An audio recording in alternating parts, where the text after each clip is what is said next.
呢個視頻我會好詳細地去講我哋華夏兒女係整個多維宇宙嘅來龍去脈嘅故事。我哋33重天係如何得嚟㗎？崑崙虛嘅來龍去脈嘅故事，大家理性觀看。我哋係第一個喺人族當中最先喺四維立國嘅。華夏四維係直系於仙女星同埋天琴星12位天使人類，簡稱天人。左青龍，右白虎，前朱雀，後玄武。我相信呢個方位列陣，我哋都聽過，甚至有啲人係好熟悉㗎。因為呢個就係依照住天上邊28星宿，古人以每7星為一組，然後按照住東南西北4個方位，最終組成咗青龍、白虎、朱雀、玄武4主星圖。實際上係古人要通過呢個青龍、白虎、朱雀、玄武嘅方位同埋關係嚟到話俾我哋華夏人族永遠都唔能夠忘記嘅嗰段天戰嘅歷史。喺好耐之前，右白虎當中嘅大哥獵戶座，佢哋嘅科學家最先發現咗整個宇宙嘅源頭統一向下播種嘅時候，其實係有一個極大嘅漏洞嘅。於是乎，佢哋就好快咁捉住咗呢個 bug，以自願黑化、停止進化嚟到作為代價，開始同呢個源頭斷開連接，並開始對旁邊多個星系進行侵略。最終，佢哋就係透過呢一項嘅技術，好快咁就喺獵戶座嘅周邊建立咗一支以獵戶為首嘅負面星際軍閥，簡稱獵戶集團。而古人就會用咗西方嘅白虎，或者講右白虎嚟到形容呢個整個宇宙混亂嘅緣起。從此，天上西方白虎喺人間就被攞嚟象徵住兇惡、兇殺、邪惡、血咒、牢獄。冇過幾耐，獵戶就開始跨區域去入侵東方青龍之中最重要嘅星系天龍座，仲有北方玄武當中嘅仙女同埋天琴星座。後來就連南方嘅朱雀、長蛇亦都被捲入咗喺戰爭之中。而呢一場席捲全宇宙關於青龍、白虎、朱雀、玄武嘅呢一個天戰，就係過去一直講緊嘅銀河戰爭。但故事發展到呢一度，其實外宇宙發生嘅呢一件事，同本地宇宙亦冇直接發生關聯。直到獵戶將天琴整個星球摧毀爆炸，然後作為同盟軍仙女前線首領女媧，用靈魂嘅水晶喺呢個星體嘅爆炸當中被震碎嘅戰士靈魂，用一艘飛船通過宇宙嘅3號星門送到嚟地球。我哋係因為喺呢一個點被捲入咗入嚟嘅。當時女媧用咗運送靈魂嘅呢一個飛船，就係後來嘅月球。但實際上，我哋對佢嘅理解仲係好片面嘅，因為月球內部本身就藏住咗大量嘅靈魂水晶，所以呢，佢就自帶住同頻於仙女宇宙帶過嚟嘅嗰啲高維金格螺旋。所以點解道家會提倡夜晚去練月宮，去吸靈氣？因為佢本質上就係可以從嗰度獲得中央螺旋解鎖。唔好講話人啊，就連動物如果長時間咁去吸取靈氣，佢都可以慢慢進入成仙同埋出體㗎。仲有月球，實際上仲有另外嘅一個身份，就係我哋上古一直都喺度講到嘅古崑崙，崑崙虛。古人叫虛，佢並唔係亂咁叫㗎。虛最初指嘅並唔係地面，係虛空嘅一個龐大城市，咁先叫做虛。所以崑崙虛所指嘅就係月宮。佢係多次咁樣喺地表唔同嘅地方降落過。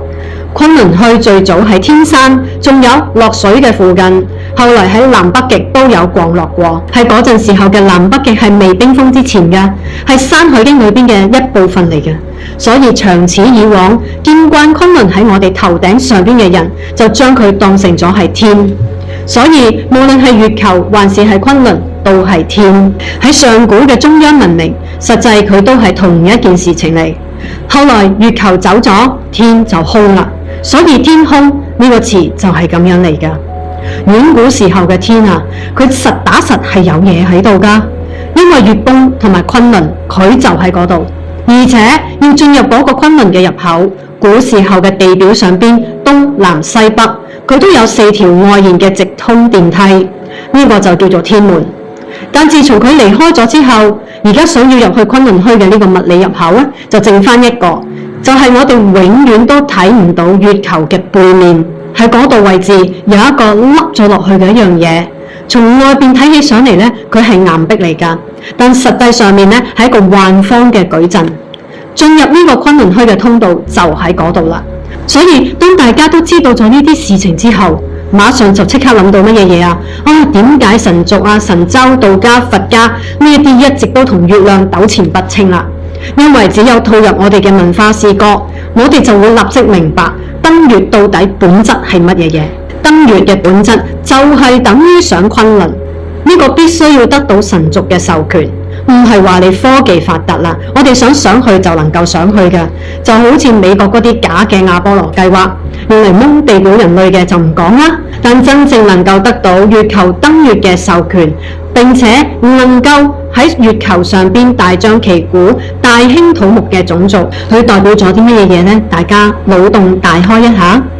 當女媧嚟到地球之後，佢馬上就要開始做人，而且做嘅都係9魂18魄嘅巨人族。好多人其實都唔理解，覺得嗰陣時候嘅巨人族已經好厲害啊，輕輕鬆鬆就能夠活過1000幾百歲。但實際並唔係巨人厲害啊，而係被故意設計成咁樣㗎。因為呢度有一個好根本嘅問題，就係女媧佢用咗水晶將受傷嘅靈魂送過嚟養傷㗎。如果唔將靈魂盡快地導入一啲壽命比較長嘅載體，咁呢啲靈魂哪怕唔需要魂飛魄散，亦都會有可能因為恢復到一半，因為載體壽命過早結束而被逼要重來。所以問題嚟啦，點解女媧不惜長途跋涉，甚至嚟咗之後仲要重新做人啊？都要將呢一批靈魂保住。你認為有真係咁重要嗎？好，呢個就係成件事最關鍵啊！因為佢哋都係嚟自於12維嘅高靈，而銀河系真正關於播種於永生嘅呢一個奧秘，就係三進制，亦就係老子講嘅三生萬物。所以整個宇宙通用規則就係逢三必生，六六大順，然後九九歸一。你知道呢個係咩意思嗎？慢慢去理解。就譬如話1、3、6、9咁樣嘅數量，佢係三進制，從1變成3，再變6，就係從起步到生發到興旺，然後6再變9，就係到頂啦。9佢唔能夠再進啦，因為如果9再進嘅話呢，佢就會從3進3元嘅呢個生發嘅矩陣，去跌入咗呢個2進2元嘅禁錮矩陣。所以只要到咗9，佢就必須要重新歸一。呢個就係9、9歸一啦。因為9、9歸一之後，第二輪重新開始嘅嗰個1，就係喺第2個維度去展開嘅呢一種螺旋嘅，而呢一種不斷咁樣去做3、6、9嘅呢一種螺旋，就叫做克里斯托螺旋。呢個我哋會後面仲會繼續睇到嘅。所以12維嘅高靈，你完全可以將佢睇作為9以後嘅另一輪嘅1。點解女媧一定要將佢哋保住呢？因為12維實際就係前面嗰個一輪9、9歸一嘅結束，但又係新嘅一輪9、9歸一嘅開始。佢攜帶住前後兩重螺旋宇宙信息㗎。如果話呢一批靈冇咗嘅話，咁攜帶住呢個跨維度嘅信息都會冇晒。哪怕以後再有機會真係能夠重建母星全維度，佢都永遠會被卡咗喺11維上唔到去。所以呢個係一環套住一環，就係呢一批同女媧嚟到呢一度嘅高等靈魂，佢哋嘅巨人生命結束之後，佢哋嘅靈魂就會進入到我哋本地宇宙嘅4維，就係成為咗我哋人類口中所講嘅神仙。喺太陽系嘅裏邊，有太陽同埋月亮，仲有附近幾個星體嘅震動，共同拉出咗一個由中子構成嘅一個場。呢個中子場就係我哋講嘅4維空間。最初嘅太陽嘅中子場就係三皇時期伏羲喺度當天王嘅時候，引用太陽嘅坐波去拉出咗一塊小小嘅辦公區。但係後嚟嘅月球唔係話歸位了嗎？女媧又將日月金木水火土通過呢一個互相調頻嘅方式，將佢哋重新又拉扯去一個更巨大嘅場，直接敲開咗本來一直負責管理本地宇宙北極星嘅中央天庭，然後直接插手到本地管理。後來古人關心而得知呢個新嘅格局，甚至仲直接將呢個日月金木水火土啲7星直接改稱為7曜同7正。意思就係管理本地宇宙嘅行政機構就喺呢一度啦。但呢個並唔係本地宇宙當中唯一嘅四維牆。我哋呢一度嘅四維啊，其實本身就有好多。如果唔計算地表上邊嘅嗰啲仲未打通嘅結界嘅話，光係講地心就有3個，2個阿加森，1個爬蟲嘅，然後就係金星同埋火星，又各自有一個大嘅。不過如果講到整個7星嘅四維管理機構，就只有太陽系係呢個中子四維牆。咁點解我哋一定要強調佢係中子牆呢？因為只要你能夠明白中子到底係啲乜嘢嘢，你就能夠真正悟到呢個龐大而貫穿咗上下幾千年嘅大氣啦。佢到底有啲乜嘢真正嘅戰略意義呢？就咁講啦。如果講有一個人佢日日喺度研究電子同埋使用電子嘅文明，佢就會被困喺呢個天地人嘅呢一套楚門世界嘅裏邊。佢會喺呢度生生世世都出唔到去，因為電就係零嘅黑星。以前嘅互聯網講白咗就係一種超強嘅電網，而家呢樣嘢冇咗，但係手機加上 GSM 嘅網絡搭配起嚟，佢仲係好強㗎。所以呢個就係點解連月球矩陣都差唔多冇啦，但人類嘅靈性卻始終都上唔到去，因為手機加上 GSM 喺我哋每一個人嘅頭頂最多3米嘅地方，佢形成咗一個一個蜂窩狀嘅一個電網格，佢會更加堅定用你嘅左腦去壓制住你嘅右腦，不斷咁用邏輯，所謂嘅理性去壓制你嘅靈性，壓制右腦啊！呢個就係電子文明最後嘅嗰塊遮醜布啦。而比電子文明要好嘅就係質子文明。質子係可以讓你成功出去，用質子係可以喺唔同嘅星系之間來回穿梭。所以星際穿越嘅真正核心就係用質子嚟到替代電子，唔能夠帶電。只要稍為有一啲電，佢就會將你拉返嚟㗎。但係宇宙當中最厲害嘅係中子文明，因為中子所構建嘅呢個牆係直接可以喺唔同宇宙同埋唔同嘅維度裏邊跳躍。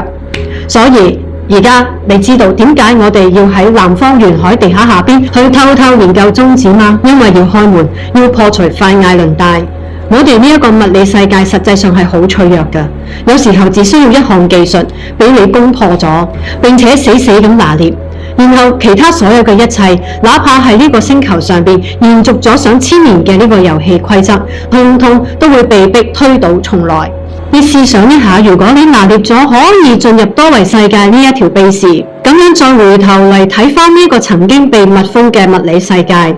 啲曾經俾你深信不疑嘅什麼鐵律啊、什麼資本主義啊、什麼主流科學、學霸精英、金融霸權，仲有嗰啲咩車貸、房貸，呢個舊世界裏邊嘅林林總總，佢都會讓你覺得好荒唐㗎。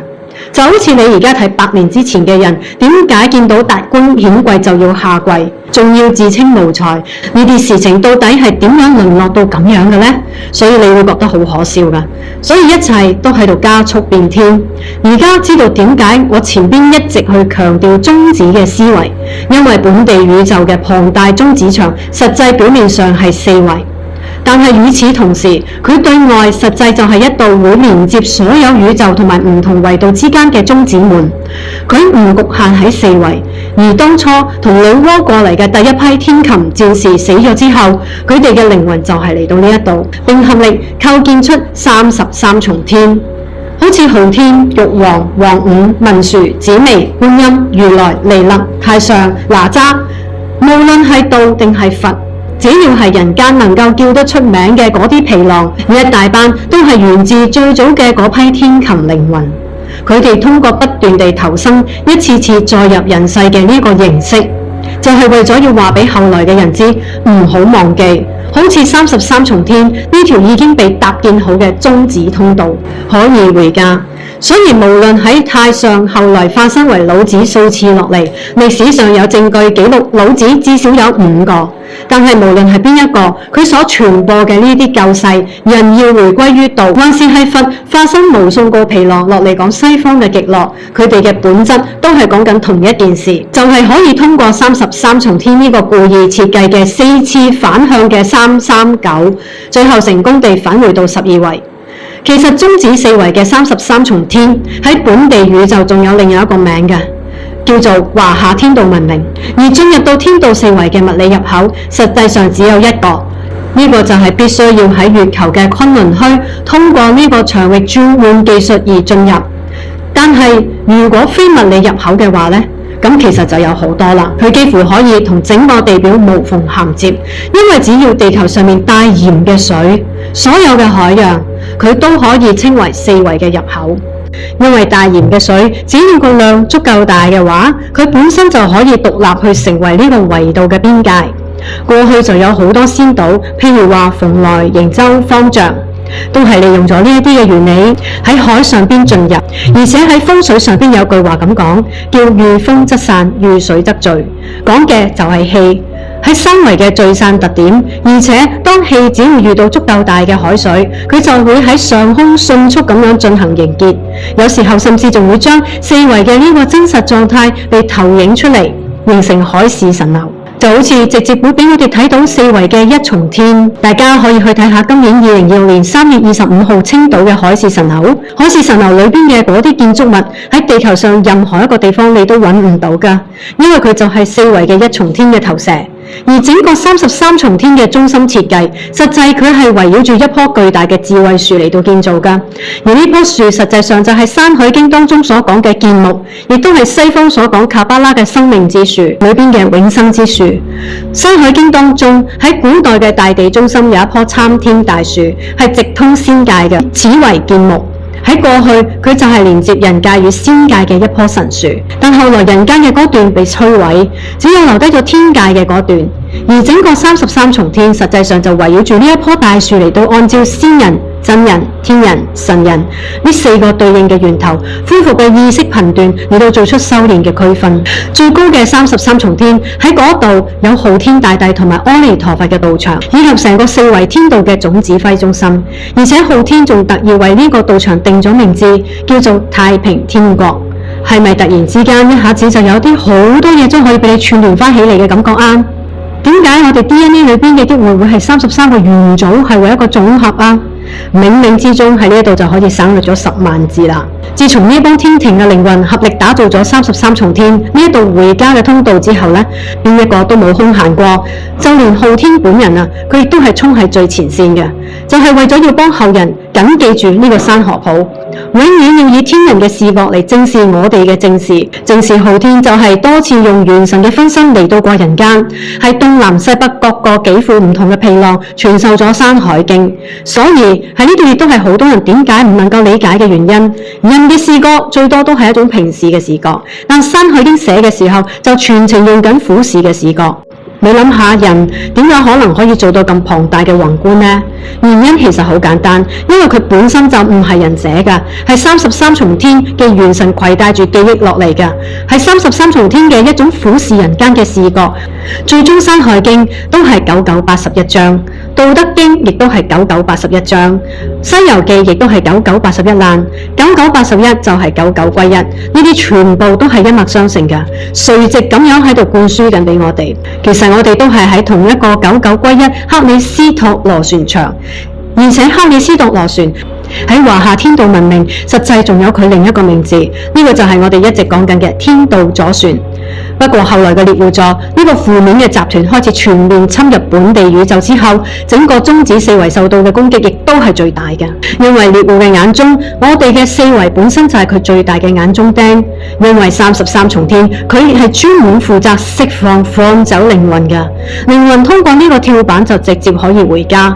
但呢個恰恰就係獵戶座嘅死去，因為當初獵戶係第一批將呢個宇宙克里斯托播種3生12進制改成咗2元10進制嘅，佢選擇同源頭進行斷開，直接選擇不進化。反正宇宙咁大啦，幾千大千個世界任住佢哋打，將佢哋全部變晒做電池，點解非就要喺源頭嗰度攞能量呢？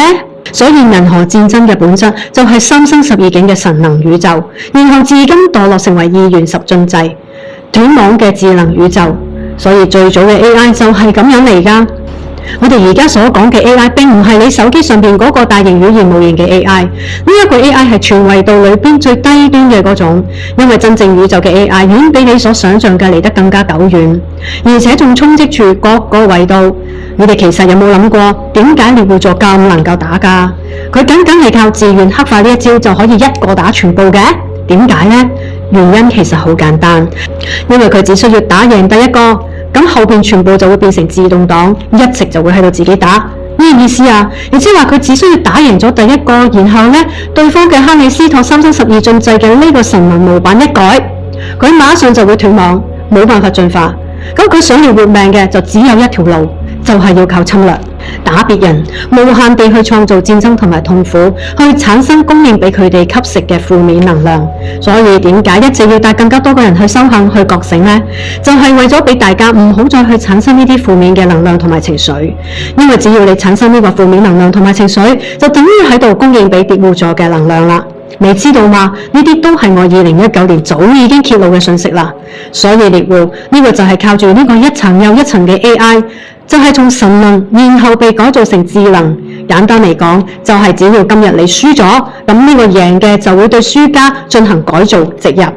然後你就會慢慢去認同呢個弱肉強食。要生存就必須要去兼併呢個負面金字塔嘅侵略模式。當初獵戶佢最先攻打嘅就係天龍，然後將龍族被改成為負面嘅龍人。負面嘅龍人呢，又創造咗爬蟲呢個馬仔，爬蟲呢又創造咗灰人，灰人又創造咗人皮克龍，人皮克龍又創造咗深網嘅超級電腦。呢個就係我哋目前喺三維世界所見得到嘅呢個 AI 母體啦。當整個本地宇宙最脆弱嘅7維以下，亦即係從7維開始，6維、5維、4維、3維，全部都幾乎同時受到二元實境嘅負面 AI 入侵。呢個就係神能與智能鬥爭嘅一個由來。所以啊，有時候我哋睇翻而家，動不動就要去問 AI， 動不動又話要學 AI， 動不動就話 AI 係人類嘅將來，你根本就唔知道呢個整個維度 AI 到底代表咗啲乜嘢嘢。好多人根本乜嘢都唔知，就全部繳槍繳械繳權啦。講 AI 係神啦，做 AI 本質，無論佢係過去還是現在，抑或將來，佢其實都係一種入侵嘅程序，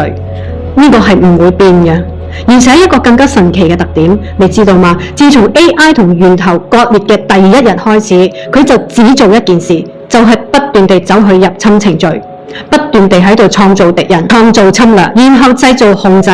然後再去創造殖民、創造電池。喺本地宇宙 AI 入侵4維之後，動作亦都係最大嘅。首先佢如法炮製咗一個負面嘅9重天天庭，然後人間每隔3600年就大搞一次封神。封神榜其實佢一共搞咗3次，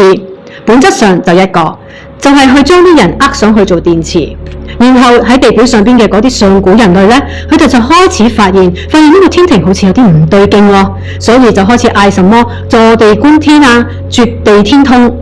而家我哋經歷緊嘅九運嘅最後20年，實際上就係呢一輪99歸一嘅倒計時。九子離火嘅呢20年一個全新嘅一就會嶄新出現。到時候嘅呢個時代，你放心好啦，一定會覺得好陌生，因為你而家所用到嘅一切嘅觀念、思維、物理、定律，全部都會改變。所以留低俾我哋嘅覺醒時間已經唔多啦。未來嘅地球人口會從80億一路降到落8億，會有70幾億嘅人口會變成電池。如果再唔趕緊修行同埋覺醒，咁真係嚟唔切㗎啦。20年之後，世界嘅物質財富將來全部都變成垃圾。真正嘅財富係能量，未來真正有價值嘅事係能量。能量嘅獲取係來自於感恩、愛，仲有願力。你幫助嘅人越多，你嘅能量就會越大。就講住咁多先，我係 Samantha，多謝大家 ，Namaste，Thank you，Thank you，Thank you，Thank you。